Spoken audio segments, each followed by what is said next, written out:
All right, Aries, welcome to your September of 2015 sidereal forecast. My name is Athen. So a very big month, a lot happening astrologically.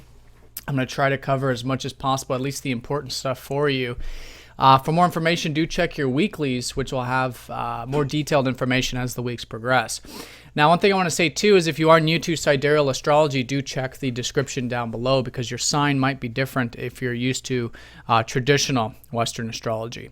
So let's go ahead and dive right in. Like I was saying, a big month. It's all about life path changes. We've got two eclipses, a solar and lunar eclipse, total lunar eclipse. Taking place in your 12th house, which we'll get to. But Mercury retrograde, we got some oppositions, some important aspects with Saturn and Uranus and Mars. So let's go ahead and dive right into it, starting off the month. So right on the first, we've got a conjunction between your ruler Mars and Venus, which is going to be happening actually right on the cusp between the your fourth and your fifth house. In fact, let me just go ahead and back up here.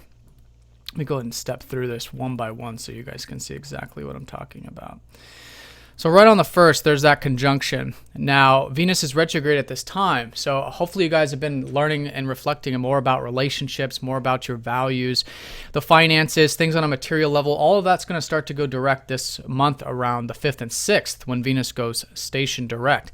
But until that point, she will be very close to your ruler. In fact, she's going to be very close to your ruler for pretty much the whole half of the month, really. So I think after whatever it is you guys are reflecting on this early part, you can certainly enjoy these things. I mean, at least set intentions with it, assert yourself with it, put energy into that. Maybe if it is relationships, maybe if it is cultivating the finances or whatever it might be for you. And it's all about this new shift, which is going to be starting to take place this early part where your ruler goes into a favorable position in Leo, where he's been in debilitation and in an unfriendly sign in Gemini previous to that. So your guys' energy levels, you're going to notice probably a peak, probably a boost in regards to that. Things that you do want to go after and put energy into, you'll probably notice flowing a lot easier. And that'll be a little bit of that Venus conjunction as well as that shift into Leo. But I do really recommend putting energy into cultivating any intentions that you're setting this early part of the month in relation to, again, finances, resources, relationships, one-on-one connections, business dealings, things like that, whatever it is for you personally. And then also on this first, on the first of the month, we've got this opposition between the Sun and Neptune. Neptune is going to be a big player this month. He's been transiting your 11th house of groups, friends, community-related things, your ideals, your visions. So with Neptune here, it can be very imaginative about our visions and about the things that we really want to see for the world or for others or for our community or with friends or what have you. So this has been an ongoing transit for you, and it's been very important for you to have that giving attitude in regards to those things. And I think that will be important this month when we have this opposition up to the Sun in this early part, and then a little bit later, Jupiter will be opposing up to Neptune exact. So there's a lot of activity this month in your 5th house. Your ruler is going to shift in here in the beginning of the month, like I was saying. You've already got the Sun here. You've got Jupiter here. So there should be a lot of motivation for you guys to express yourself, to go after, creative projects, entrepreneurship, speculation, things of that nature. And what you'll find is that's a good outlet for your energy, actually. So with that being said, I think you guys will have a good intention here, a good focus, maybe like you did last month with the Sun, but do keep everything nice and balanced with trust, faith, going with the flow, remembering that there are things larger than self, because the 5th house is very self-oriented and the 11th house is other-oriented. So, balancing that. And I think really focusing on how you can give, how you can contribute, how you can put perhaps some of this energy into these ideals and visions that you have will be a good way of working with it in the first part of the month. And this can be maybe some friends coming in, that might invite you to, do some spiritual pursuits. It all just depends specifically on your personal chart, but it's something like that where you'll be called to continue to have that meditative approach, presence, and faith with everything in regards to that 11th house. So that's the early part of the month. Like I said, Venus station director on the 5th and 6th, so you'll probably notice around that time things starting to move forward in regards to those relationships and values and resources. Give it some time, though. Venus has to get out of her shadow, but definitely by mid-month, In the second half of the month, you'll notice things picking up in that area. Now, 7th, 8th, and 9th, Mars trines up to Uranus. So this has been this importance of you guys, just like with Neptune, there's a lot of this Pisces energy this month. That's where the lunar eclipse is going to be. There's a lot of aspects with Uranus, and this is all about your 12th house. So it's all about having faith, trust, connecting to God. This is going to be important for everybody because it is in Pisces, but especially for you Aries because it's your 12th house. So whatever your religious standpoint is, it doesn't really matter. The most important thing here is that you have some sort of faith and trust, if not in a higher power, than in the fact that there is a divine sort of unfoldment of the universe, that everything happens in, a divine timing, if you will, a higher timing, and to be in flow with that versus, not, because if not, then we can get very much caught up into the day-to-day physical experiences. So with that being said, I think you will be open to this, generally speaking, because Uranus will be trining up to your ruler Mars. So there's a lot of this excitement, like I was saying, and it's really emphasizing this as the month unfolds. More excitement to express yourself, maybe to, again, start some creative projects, whatever it is. That's 5th house, which is really anything that puts a smile on your face. So that can be some new beginnings there. For some of you who are thinking about having children, this can sometimes be the case, if depending on your personal chart. New beginnings with, again, any type of businesses, entrepreneurship, if you're motivated to do that kind of thing. But anyways, you should feel that but it'll really come through that higher purpose, that faith, and knowing that maybe we don't have to have everything figured out, but there is an inspiration. There is maybe a calling. Maybe there's some intuition really guiding you and pushing you to assert yourself in that 5th house area. So that's quite nice, and it can mean physically new opportunities in either of these two sectors. So I'd certainly keep my eyes peeled around the 7th through the 9th with such a nice aspect up to your ruler.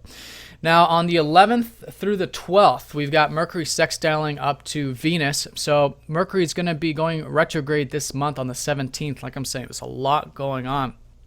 But this middle part of the month, hopefully you guys are putting in that, focus on your routine, your health, your diet, which has been this North Node energy. And that's where a lot of this shifting has been and will continue to take place.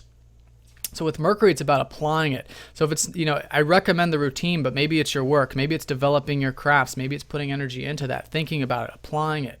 And then what you'll find through that is that'll actually create some opportunities with that sextile up to Venus, because that can be quite nice. And that's going to be a Venus who's going to be, like I said, right on the cusp between your 4th and your 5th house, but she'll be in your 5th house by the time that happens.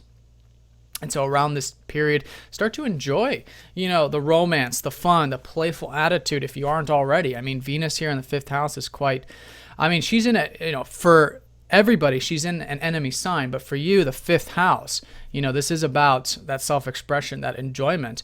And Venus here is at the bottom of the chart where she does like to be. So all things being considered, I do recommend opening up to the more playful, lighthearted spirit of life. And I think you'll find that quite enjoyable, actually. So that's coinciding with maybe some more of this, things shifting around the work or the, day-to-day level. So through that, I think you'll find it quite enjoyable as well. Getting that routine taken care of, the health, the diet, developing crafts at work, etc. But that's going to be the middle part, 11th through the 17th. Now, from the 17th onward, Mercury does go retrograde. So at this point, past the middle of the month, there's going to be a shift and maybe a reflection on how you can implement more of this enjoyment into the day-to-day sphere. So in other words, it might be how you can enjoy your work sector, so it's more in alignment with what you're about. It could be that you're redoing the routine. Maybe there's some aspects of the routine, the health, the diet that need to be reworked and restructured. So be open to that. This is going to take you all the way into next month in October. So this month, treat it as a reworking of the physical experience. Now, one thing I want to say with all of this activity in your 12th house, this is the classic example of a lot of things taking place on the day-to-day sphere, at least could be. So do get that rest, that relaxation, that meditative time. And what you'll find is a lot of that is assisting these shifts and changes for you in that 6th house. So that's going to be Mercury now from the 13th to the 21st. opposition with Jupiter, like I was saying. So here, hopefully you are expressing yourself, and there's a lot of this buoyant energy about what you are creating, hopefully. But again, balancing that with the trust, the faith, it's a recurring theme. It's very, very strong this month. And this middle part, I really recommend focusing on how you can give, contribute, see the world at large, intuitively, and feel your way through it, because that can be very, very powerful. And all of that Neptune energy can help relax, help bring that very passionate energy of that fifth house to a nice, even flow. So things are flowing. So, there's that equilibrium between what we don't have control over, of course, which is Neptune in the 12th house, which is, again, that higher path, that higher plan, with what we do, which is the 5th and the 6th house. Okay. So that's going to be important, and there's going to be philosophy, and I think wisdom that will be important for you to implement more of perhaps the Christed Buddhic type of teachings. And I say that very generally, which is about presence, compassion, that kind of stuff, and implementing that into your outlook on having more enjoyment in your life, perhaps, specifically for you. So on the 13th, we do have that solar eclipse, and it's taking place in that 5th house. So let me go back up here. So on the 13th, there's new beginnings now shaping up, and this is going to be specifically in regards to all of the self-expression that you're involved with. Now, this is very big new beginnings because it is a solar eclipse. So this is usually a time of major shifts and changes along our life path. So I'd really be asking yourself this middle part of the month how you can have more of that enjoyment, how you can create, maybe there's some inspiration that you can start to put energy into, because this is a very large sort of energy. It's a 6-month type of energy, where when we start to have the next eclipses next springtime, it'll be a culmination point of a lot of this energy that you put into it. So feel it, the energies. Again, it's more of a receptive nature in this earlier part of the cycle, so this middle part of the month here. But as the month unfolds, continue to do it. I think you naturally will with your ruler here. You got a lot of positive placements in that 5th house for you. So that'll be shifting up, and maybe even some healing. There could be some healing with a lot of this, and it can be very powerful because it will be trining up to Pluto and opposing up to Chiron. So let's go and look at the 18th through the next month. Actually, we have a very important transit here. Saturn is going to be sextiling that north node. So here's where there is a lot of this life path stuff continuing, and it's very grounded in nature. The north node is the life path, and that's where the eclipsing points are in the sky.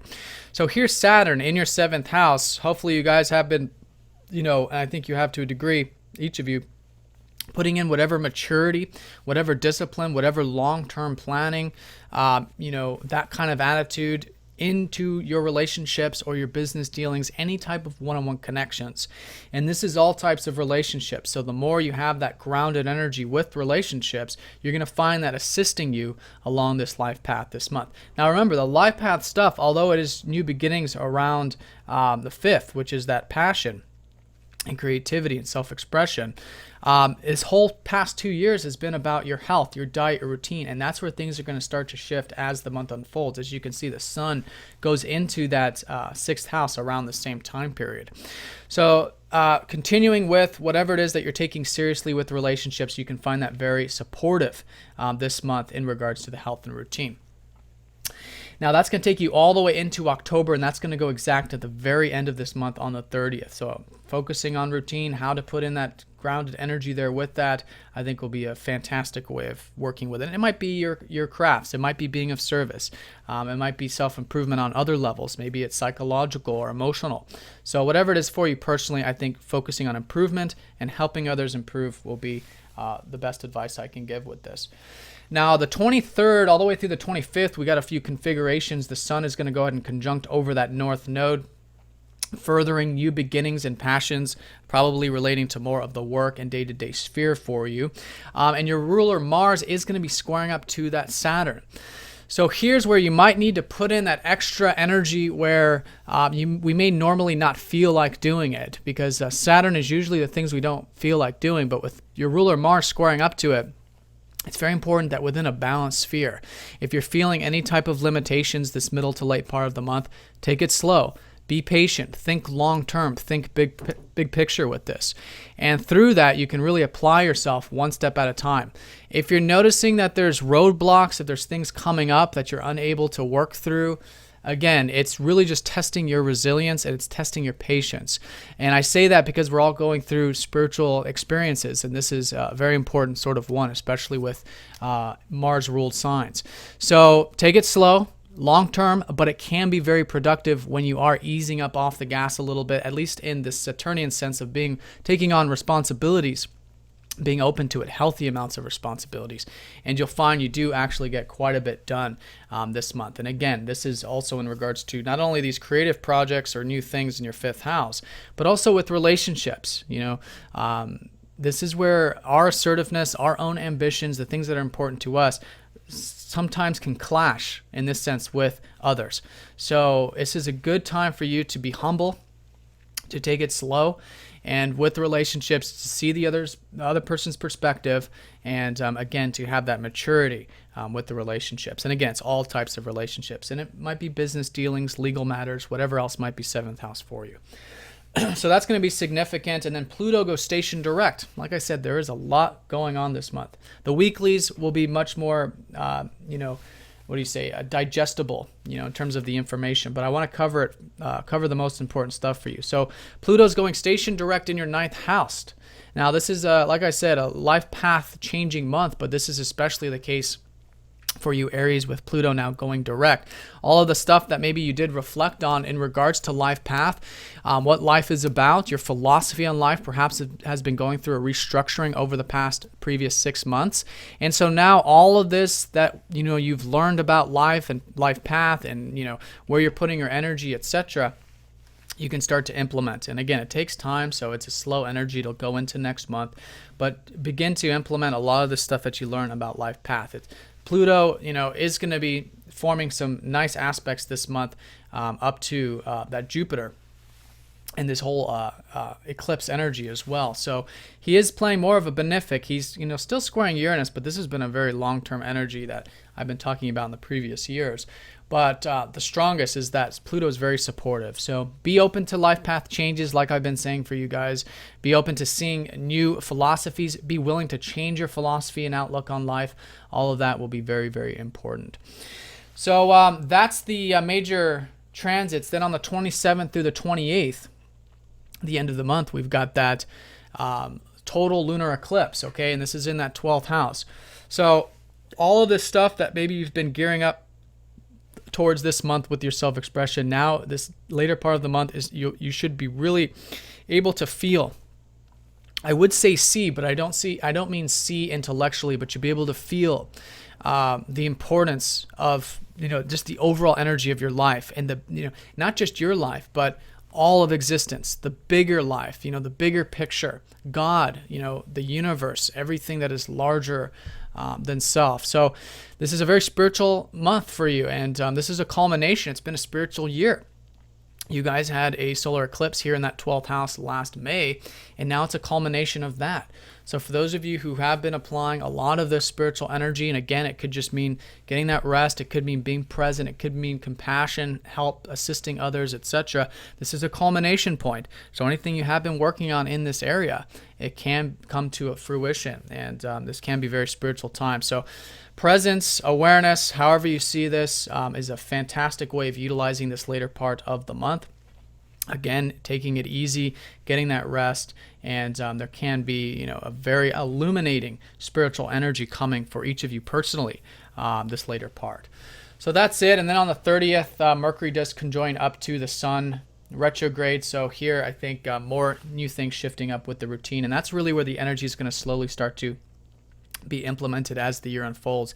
Is more of that Virgo energy, which is again day to day, but balancing that with all of this spiritual stuff, the non-physical stuff that is coming to you this month. So Aries, have a nice month. If you guys have any questions, please do let me know. This was a very general look. If you'd like a personal reading, click the link down below. Let me know if you have any questions. Hope you have a good one, and I'll talk to you all next time.